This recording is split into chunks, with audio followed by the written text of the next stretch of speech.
رمضان کا جو معاملہ ہے بڑا ہی عجیب معاملہ ہے۔ اللہ رب العزت نے تمام عبادت کے اجر کا ضابطہ بنا دیا۔ فرشتوں کو بھی کہہ دیا کہ بھئی اجر لکھتے جاؤ، جو نیکی کرے بندہ تو اس کا اجر لکھو۔ جہاں روزے کی باری آئی تو فرمایا نہیں میرے فرشتوں، تم اس کا اجر نہیں لکھ سکتے، روزہ میرے لیے ہے، اس کا اجر بھی میرے ذمہ ہے۔ اگر دوسرے اعمال نہ کر سکا تو اجر تو مجھے ہی دینا ہے نا، میں پروردگار ہوں، جتنا اجر دوں گا تمام پیچھے گناہ معاف ہو جائیں گے۔ مغفرت اللہ نے انتہائی کر دی ہے، اجر اپنے ذمہ رکھ لیا۔ ہو سکتا ہے ان بہانوں میں سے کوئی ایک فٹ نہ ہو سکے تو اجر تو میرے ذمہ ہے نا، جیسا بھی عمل ہو ٹوٹا پھوٹا۔ ہم سب جانتے ہیں ہمارے اعمال کس قابل ہے، لیکن پروردگار اس ٹوٹے پھوٹے پر بھی کتنا اجر دے گا کہ محبوب کی امت بالآخر مغفرت حاصل ہو ہی جائے گی۔ مغفرت کی انتہا ہو گئی، انتہا۔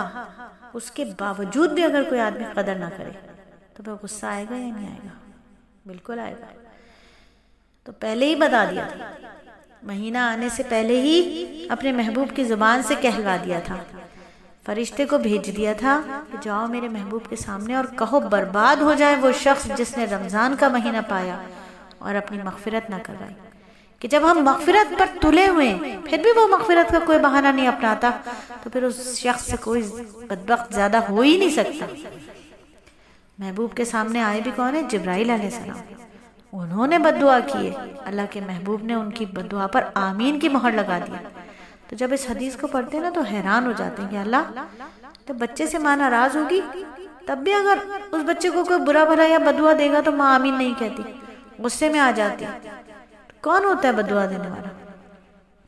تو نبی صلی اللہ علیہ وآلہ وسلم تو رحمت للعالمین ہے، راتوں کی تنہائیوں میں رو رو کر امت کے لیے دعائیں مانگ رہے ہیں، ہر موقع پر اللہ سے امت کی مغفرت کے لیے دعا مانگتے۔ تو یہ کیسے ہو گیا کہ اس محبوب نے اس بد دعا پر آمین کہہ دی؟ علماء نے لکھا ہے کہ حقیقت میں اللہ نے مغفرت کے بہانوں کی حد کر دی۔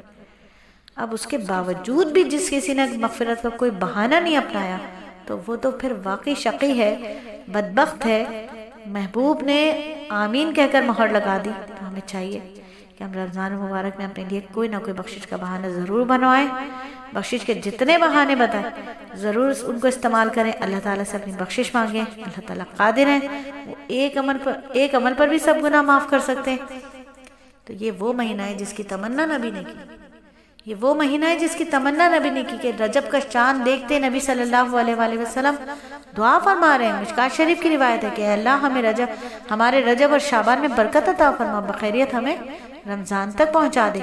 تو جس مہینے تک پہنچنے کے لیے نبی صلی اللہ علیہ وآلہ وسلم دعائیں مانگے تو وہ کتنا رحمت اور برکت کا مہینہ ہوگا۔ اللہ تعالیٰ نے اپنی رحمت سے یہ مہینہ ہمیں عطا فرما دیا، ہمیں اس کی قدر کرنی چاہیے۔ حدیث میں آتا ہے نبی صلی اللہ علیہ وآلہ وسلم نے فرمایا رجب کا مہینہ میری امت کا مہینہ، رجب کو باقی مہینوں پر ایسی فضیلت حاصل ہے جیسے قرآن کو باقی تمام آسمانی کتابوں پر، شعبان کو ایسی فضیلت حاصل ہے جیسے تمام انبیاء پر مجھے فضیلت حاصل ہے، یعنی میرے نبی کو۔ اور ارشاد فرمایا کہ رمضان کا مہینہ اللہ کا مہینہ ہے، اس مہینے کو باقی تمام مہینوں پر فضیلت حاصل ہے جو اللہ رب العزت کو اپنی مخلوق کو حاصل ہے۔ مجدد ثانی امام ربانی مجدد الفسانی رحمۃ اللہ علیہ فرماتے ہیں اگر باقی پورے سال کی رحمتوں کو رمضان کی رحمتوں کے ساتھ اکٹھا کیا جائے تو یوں لگے گا جیسے دریا سمندر کے سامنے ہے، یعنی پورے سال کی رحمت دریا کی مانند ہے اور اس ایک مہینے کی رحمت سمندر کی مانند ہے۔ نیکیوں کا سیزن ہے، نیکیوں کا سیزن ہے۔